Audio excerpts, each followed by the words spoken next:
The chairlift screamed before it broke. Ethan heard it from 200 feet below, a high, tearing sound of metal fighting metal, and he was already running before the first cable snapped. Snow ripped sideways across Alpine Ridge, driven by wind that had shut down the mountain an hour earlier. Most of the guests were already inside, wrapped in blankets, sipping cocoa by the lodge fire. Ethan wasn't supposed to still be out here. His shift had ended. But he'd seen the lift cars swinging wrong. Now they were falling. The first car hit the slope and rolled. Screams cut through the wind. Ethan didn't think about protocol, didn't think about the radio clipped to his jacket telling him to wait for backup. He grabbed the emergency sled and went straight up the fall line, boots punching through knee-deep snow, lungs burning in the thin cold air. By the time the ski patrol supervisor reached the wreckage, Ethan already had 2 people breathing again. He'd learned that kind of work a long time ago, in a place far from any mountain, in a uniform he didn't wear anymore. He didn't talk about it. He just did what his hands remembered: pressure here, tilt the head there, count the breaths out loud so his own hands wouldn't shake. 4 people didn't make it. Ethan carried that home with him, the way he carried everything. Quietly. Alone. His son Noah was 11 years old, and he was the one who noticed something was wrong before anyone said a word. It started 3 days later, with a knock at their door that came too early in the morning to be good news. 2 sheriff's deputies stood on the porch, snow melting on their shoulders. Behind them, a black SUV idled at the curb, and behind that, a Silver Peak Resort executive named Victor Kessler stood with his hands folded like a man already rehearsing what he'd say to the cameras. "Ethan Cole," the older deputy said, "we need you to come with us." "What is this about?" Ethan asked, though something in his chest had already gone cold. "Inspection records," the deputy said. "For the chairlift." Noah stood behind his father in the doorway, still in his socks, watching the way the deputy's hand rested near his belt like he expected trouble from a man who'd just spent 3 days pulling strangers out of the snow. "I did my job," Ethan said. "I did more than my job. That's not what the paperwork says." Victor Kessler stepped forward then, and for 1 second, Ethan saw something flicker behind the man's carefully arranged sympathy. Not sadness. Calculation. "For families lost someone," Victor said, loud enough for the neighbors to hear. "Somebody has to answer for that." They put the cuffs on right there in the driveway. Noah watched his father's shoulders go rigid, watched him hold perfectly still so the deputies wouldn't have a reason to push him down into the snow in front of his son. Ethan didn't fight it. He didn't yell. He just looked back once, found Noah's eyes, and gave him the smallest nod, the kind that meant "I'm still your father. Whatever they say, remember that, asterisk. Before we go further, let us know where you're watching from, and what time it is right where you are. It always helps to picture where everyone's tuning in from while a story like this unfolds." By that afternoon, the story had already changed shape 3 times. The resort's official statement called Ethan a rogue employee who had ignored mandatory inspection windows. A leaked maintenance log showed his signature on paperwork he swore he'd never seen. Local news ran the same photo of him on a loop, the one from the rescue, snow-covered and exhausted, except now the caption underneath called him a suspect instead of a hero. Sheriff Mercer, the man who'd actually put the cuffs on him, didn't look convinced. Noah caught it in the way Mercer's jaw tightened every time a reporter shoved a microphone toward him. But doubt didn't matter much against a printed record and a corporation with lawyers on retainer. Within 2 days, neighbors who used to wave at Ethan crossed the street instead. Noah's classmates stopped sitting near him at lunch. Someone spray-painted a word on their garage door that Noah wouldn't say out loud, and his grandmother scrubbed at it until her knuckles bled before she'd let him see it. Noah visited his father once, through a scratched pane of glass at the county jail. "Did you skip the inspection?" Noah asked. He needed to hear it from him, not from the television. "No," Ethan said. "I've never skipped one in my life." Noah believed him. Not because a son is supposed to believe his father. Because he'd watched Ethan run toward the wreckage while everyone else ran away from it, and men who did that didn't cut corners with people's lives. That night, alone in his room, Noah pulled a shoebox out from under his bed, old photographs, ticket stubs, a hair clip that had belonged to his mother. Buried at the bottom was something he hadn't touched in over a year, a disposable camera, the cheap yellow kind, still half full of unused film. He didn't know yet what was on it. He didn't know that somewhere in those unexposed frames was a photograph that could tear apart a company built on 20 years of buried secrets. All Noah knew, sitting there in the dark with his father's future hanging on a stranger's word, was one simple thing. Nobody else was going to prove Ethan innocent. So he would. Noah didn't tell his grandmother about the camera. He wasn't sure why. Maybe because she'd want to know why he'd kept it, and he didn't have a good answer for that either, just that it had belonged to a day at the Overlook with his mother, 2 summers before she died, and some part of him had never been ready to see what was on it. Now it felt like the only thing in his life he could actually do something about. School had gotten worse.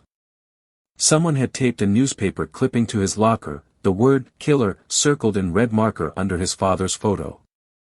Noah stopped going to the cafeteria.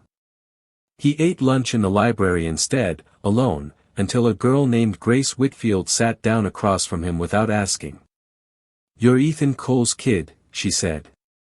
It wasn't a question. "Yeah. My dad still buys his coffee from the same shop your dad used to go to. Says the guy who saved his coworker on that mountain doesn't sound like a killer to him."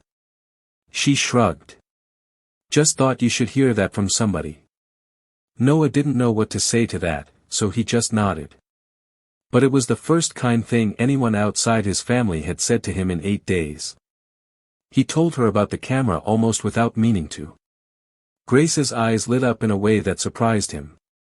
"My dad has a darkroom. Old habit from before digital. I could develop that for you, if you want." Noah hesitated. Part of him was afraid of what might be on it, or worse, that nothing would be on it at all, and he'd have wasted the one lead he had left. "Okay," he said. "Yeah. Let's do it." They rode their bikes up to the old lookout point above the resort that weekend, the place where Noah's mother used to take him to watch the sunset over the valley. He hadn't been back since the funeral. Standing there again, camera in hand, felt like reopening something he'd sealed shut a long time ago. "You okay?" Grace asked. "Yeah," Noah said, even though he wasn't sure that was true. "Let's just get the pictures." Grace's father let them use the darkroom that evening, red light glowing over trays of chemicals that smelled like vinegar. Most of the photographs that came up were exactly what Noah expected, his mother laughing at the camera, a much younger Noah missing his front teeth, a slice of half-eaten birthday cake. Then came a photograph that didn't belong with the others. It showed the ground near the base of the old lift towers, dug up and exposed, machinery parked nearby that had no resort logo on it. In the corner of the frame, barely visible, was a date stamp from nearly 6 years earlier, long before the current lift towers had ever been built. "That's not right," Grace said, frowning at it. Construction on this side of the mountain wasn't supposed to start until 3 years after that. Noah stared at the photo. His mother must have snapped it by accident, some overlooked frame at the end of a roll, never thinking twice about a bit of machinery in the background of a family picnic. There was one more photo like it, a wider shot, showing a section of hillside with cracks running through the exposed earth, right beneath where Noah now knew the collapsed lift towers had stood. "I need to show someone who'd actually understand this," Grace said. "There's an engineer who consults for the county, Olivia Chen. My dad's worked with her before. She testified in a zoning dispute a couple years back. She'd know if this means anything." Noah felt something in his chest shift, something that had been sitting heavy since the morning the deputies came to the door. It wasn't hope exactly. It was smaller than that. But it was something. "You'd really help me with this?" he asked. "You didn't do anything wrong," Grace said.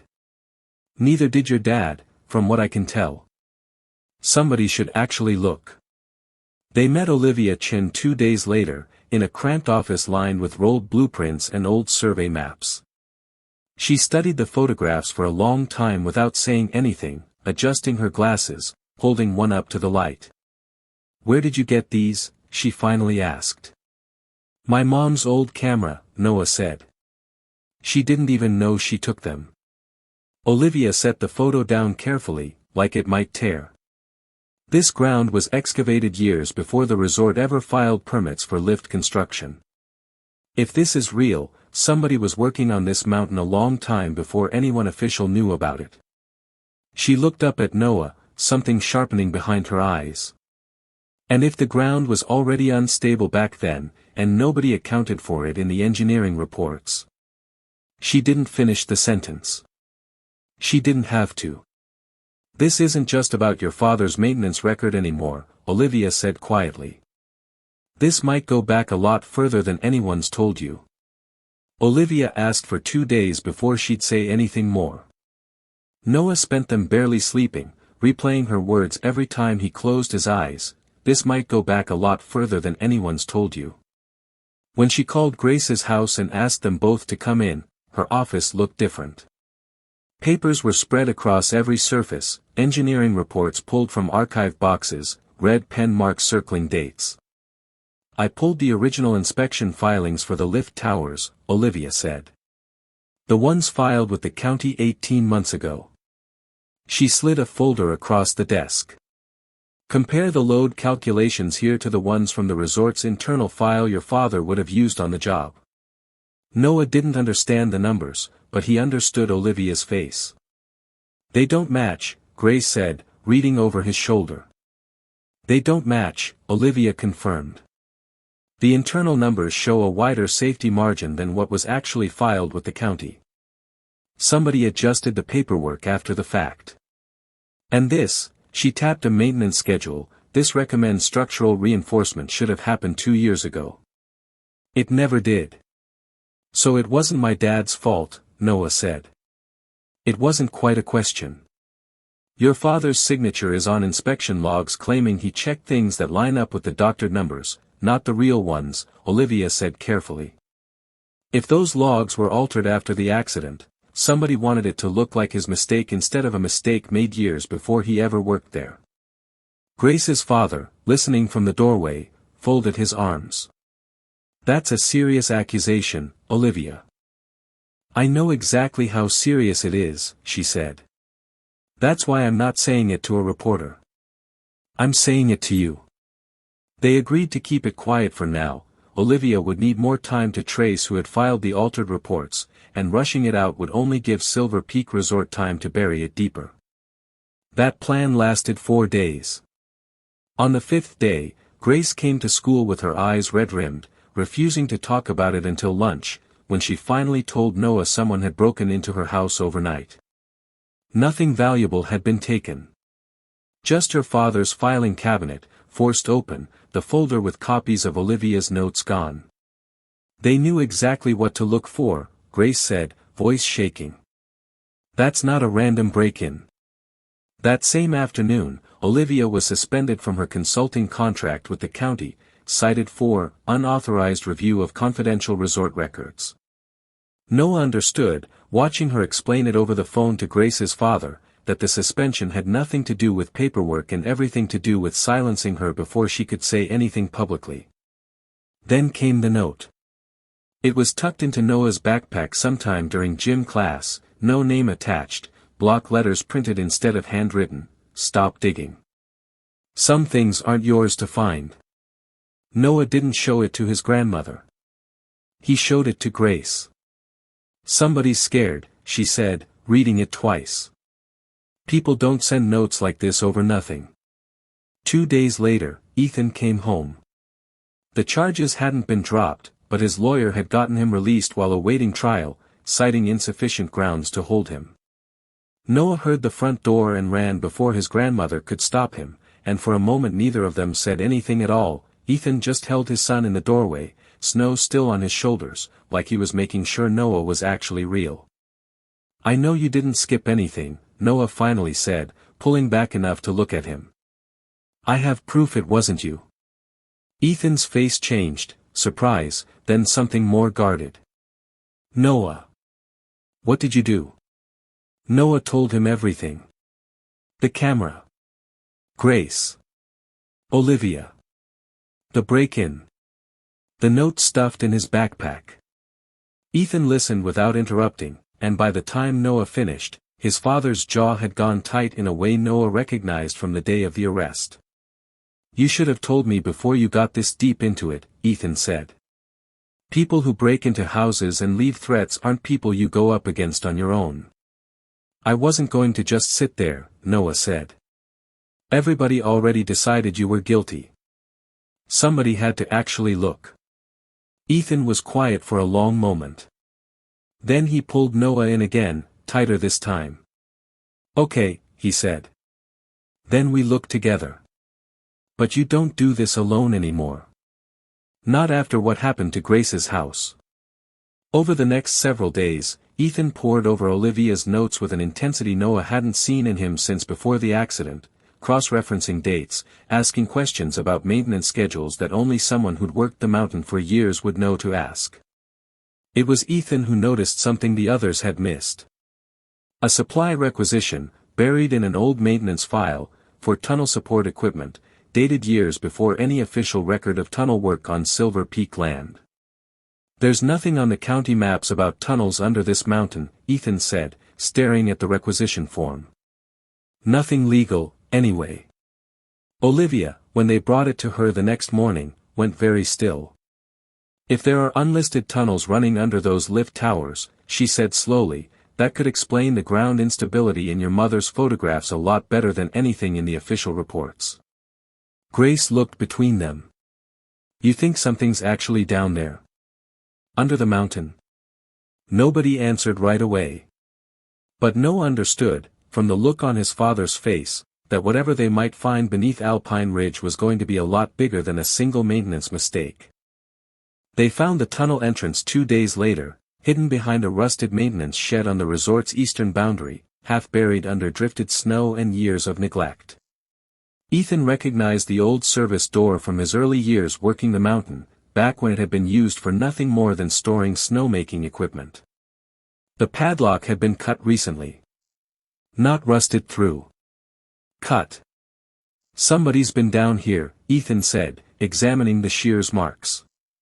Recently. Olivia had insisted on coming, despite her suspension, arguing that if there really were undocumented tunnels beneath resort property, she needed to see them firsthand to make any of this hold up. Grace came too, camera in hand, an actual digital one this time, borrowed from her father. Noah wasn't about to be left behind. Inside, the tunnel dropped further than any of them expected, wooden support beams giving way to older stone, then to sections that were clearly hand-dug, decades old, remnants of the mining operation that had run through this mountain before the resort ever existed. This is old, Olivia said, running a light along the walls.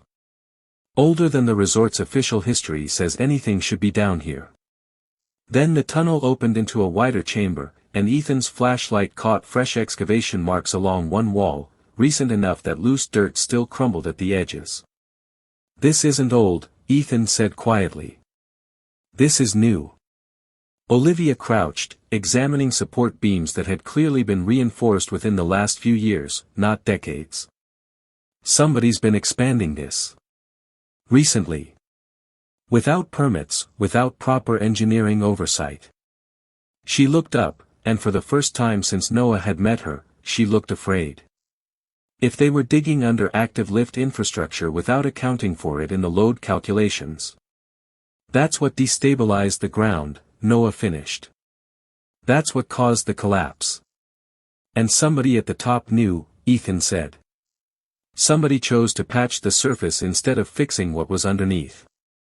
They didn't get to say much more before Grace's phone buzzed with a text from her father. He'd been keeping watch near the shed entrance, and someone was coming.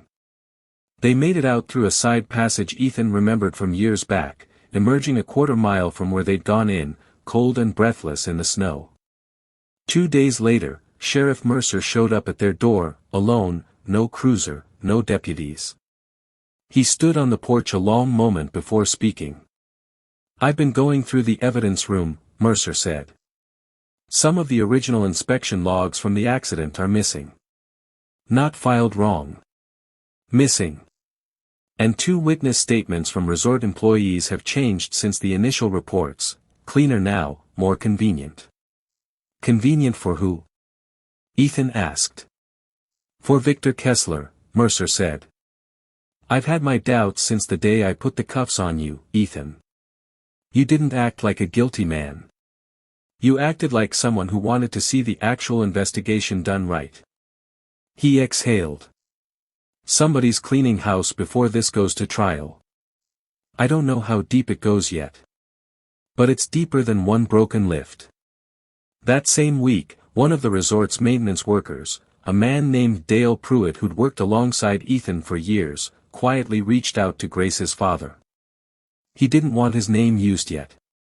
But he said he'd seen unmarked trucks coming and going from the Eastern Service Road at odd hours, long before the accident. He said he'd been told not to ask questions. Word started to spread through town in pieces, not the full truth yet, but enough uncertainty that the tide of public opinion, once solidly against Ethan, began showing the first small cracks. Victor Kessler noticed too. Noah didn't know it yet, but 3 days after their trip into the tunnels, Victor sat in his office overlooking the resort and made a phone call that would put everyone Noah cared about in danger. All Noah knew, standing in his kitchen with his father and Sheriff Mercer, was that the ground beneath Alpine Ridge had been broken long before the storm ever hit, and somebody had let it happen. The call came just after midnight. Grace had been walking home from her father's darkroom when a car clipped her on the shoulder of the county road, no headlights, gone before anyone could get a plate number. She was airlifted to the regional hospital with a concussion and a broken collarbone, and for 6 hours nobody could tell Noah whether she was going to wake up the same person she'd been that morning. Ethan sat with him in the waiting room the entire night, not saying much, just keeping a hand on Noah's shoulder the way he used to when Noah was small enough to need it more obviously. "This is my fault," Noah said, staring at the floor. "I got her into this." "You didn't run her off the road," Ethan said. "Somebody made a choice tonight. That choice belongs to them, not you." Noah didn't believe him. Not yet. By morning, things had gotten worse. Olivia called, her voice tight and controlled in the way people sound when they're trying very hard not to fall apart. Her office had been broken into overnight, the same night as Grace's accident. Every file connected to the tunnel investigation was gone. The photographs, the requisition forms, her handwritten notes. Even her computer's hard drive had been wiped. "They didn't miss anything," Olivia said. "They knew exactly what to take." Dale Pruitt, the maintenance worker who'd quietly reached out to Grace's father, recanted everything 2 days later in a brief statement to local news, claiming he'd misremembered the unmarked trucks and had never meant to suggest wrongdoing. Noah watched the interview with his stomach in knots, recognizing the flat, rehearsed tone of a man reading from someone else's words. Victor Kessler gave his own interview that same week, calm and composed, expressing sympathy for a family clearly struggling to accept the facts of a tragic accident. He mentioned the upcoming trial date with the practiced confidence of a man who already knew how it would end. Ethan didn't say much after that interview aired. He sat on the porch steps in the cold long after Noah had gone to bed, and when Noah came down for water at 2 in the morning, his father was still out there, staring at nothing. "Dad? We had something," Ethan said quietly. "Real evidence. And now it's gone, and the one person outside our family who got hurt trying to help us is lying in a hospital bed." He shook his head. "Maybe this is bigger than we can fight." Noah had never heard his father sound like that. It scared him more than the arrest had. But 3 days later, Grace woke up. She was groggy, her arm in a sling, but the first thing she said when Noah walked into her hospital room was, "The negatives." "What?" "The camera your mom used," Grace said, working to focus. It's a disposable. Back in the day, drugstores that developed disposable film kept duplicate contact sheets on file, for reprints. My dad told me that once. If your mom had that film developed anywhere local back then. Noah's heart started pounding. You think there's a copy somewhere? There used to be a drugstore in town that did all the local film processing, Grace said. It closed years ago. But I remember my dad saying the County Historical Society took a bunch of the old photo archives when the building got torn down. For the train depot museum exhibit. Local history stuff. Noah didn't wait for permission. He biked straight to the old train depot, now converted into a small county museum, and found a woman named Mrs. Alderman who ran the archive room, surrounded by donated boxes nobody had touched in years. Contact sheets from the drugstore, Noah said, breathless. From about 8 years ago. Please, it's important. It took an hour of digging through unlabeled boxes before Mrs. Alderman pulled out a folder marked simply Ridge Photo, Miscellaneous, Unclaimed. Inside were dozens of small duplicate photo strips, yellowed with age. Noah's hands shook as he sorted through them, and then he stopped. There, in a photo that hadn't made it into the roll Grace had developed, a wider shot his mother must have taken moments before or after the ones they already had, stood a group of men near the excavation equipment. One of them, younger, without the gray at his temples he had now, was unmistakably Victor Kessler. It placed him at the illegal excavation site years before construction had ever been approved. Noah called Ethan first. Then Olivia. Then Sheriff Mercer. Mercer arrived at the museum within the hour, studied the photograph for a long, silent moment, and then looked up at Noah with something Noah hadn't seen from an adult in weeks, real, unguarded respect. This is enough, Mercer said. Combined with what Olivia already documented before her files disappeared, and what's left in the county's own filing history, this is enough to get a warrant. He was already reaching for his phone. I'm not waiting on this. Not one more day. 2 days later, the county judge signed off, and Sheriff Mercer moved on Victor Kessler's office with a search warrant in hand. By the end of the week, word came down that a public hearing had been scheduled, not a quiet resolution behind closed doors, but a full county hearing, streamed publicly, where everything that had happened on that mountain would finally be laid out in the open. Noah stood beside his father the morning the hearing was announced, the photograph safely in Sheriff Mercer's custody, and for the first time in weeks, Ethan looked like a man who believed the truth might actually win. This is it, Ethan said. Whatever happens in that room, it ends there. Noah nodded, gripping his mother's old camera in his coat pocket like it was the only thing steady left in the world. The hearing room was too small for how many people showed up. They spilled into the hallway of the county building, packed shoulder to shoulder, phones raised to live stream what half the town had already decided they needed to see for themselves.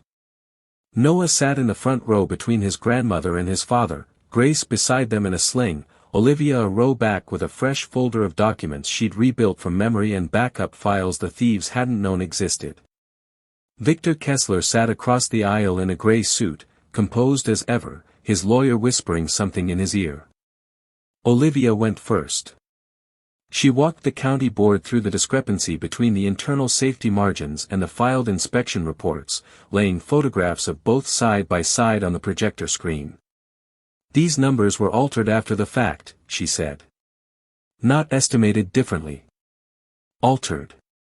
To shift responsibility onto routine maintenance instead of structural failure that existed for years before the accident. Victor's lawyer objected. The board let her continue. Grace testified next, describing the break-in at her home, the missing files, the hit-and-run that had put her in the hospital days after she'd started helping with the investigation. Her voice shook once, when she described waking up in the hospital not knowing what had happened to her, but she didn't stop. Then Dale Pruitt stood up from the gallery, unannounced, and asked to speak. I lied, he said, plainly, into the silence that followed. About the trucks. About what I saw. Somebody from the resort came to my house the night before that interview and made it clear what would happen to my job if I didn't recant. His hands were shaking. I'm done being scared. I saw unmarked crews working that eastern tunnel for years before the accident. Everybody up top knew. Sheriff Mercer took the stand after him, laying out what he'd found in the evidence room, the missing inspection logs, the altered witness statements, the paper trail that led, every time, back to decisions made in Victor Kessler's office. Then it was Noah's turn. He hadn't expected to speak. But when the board asked if there was anything else to submit into evidence, he stood up before he could think better of it and walked to the front with his mother's old camera in one hand and the duplicate photograph from the train depot archive in the other. My mom took this picture 8 years ago, Noah said, his voice smaller than he wanted it to be, but steady. She didn't even know what she was photographing. She just liked taking pictures of the mountain. He held it up so the board could see. That's Victor Kessler. Standing right next to equipment that was digging tunnels under this mountain 3 years before anybody says construction started. The room went very quiet.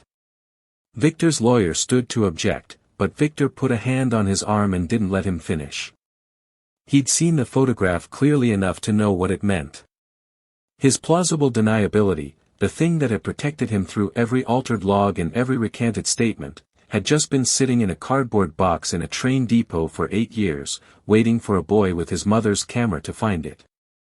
Federal investigators, who had been quietly notified by Olivia's attorney days earlier, moved on the resort's corporate offices within 48 hours. Company records were seized. Trading in Silver Peak Resort's parent company stock was suspended before the week was out. Ethan's charges were dropped entirely 2 weeks later, the county prosecutor citing conclusive evidence of prior knowledge and deliberate concealment by resort executives regarding the mountain's structural instability. The resort itself closed indefinitely. A small memorial was built near the base of the mountain for the 4 people who hadn't survived the collapse, and Olivia was brought on by the county to help rewrite the region's mountain safety and inspection standards from the ground up. Grace's photographs, the ones from that first roll of film, alongside the story of how they'd been found, were eventually published in a regional magazine feature about the case. Sheriff Mercer gave a public statement acknowledging he should have pushed harder on his doubts the day he arrested Ethan, and that he wouldn't make that mistake again.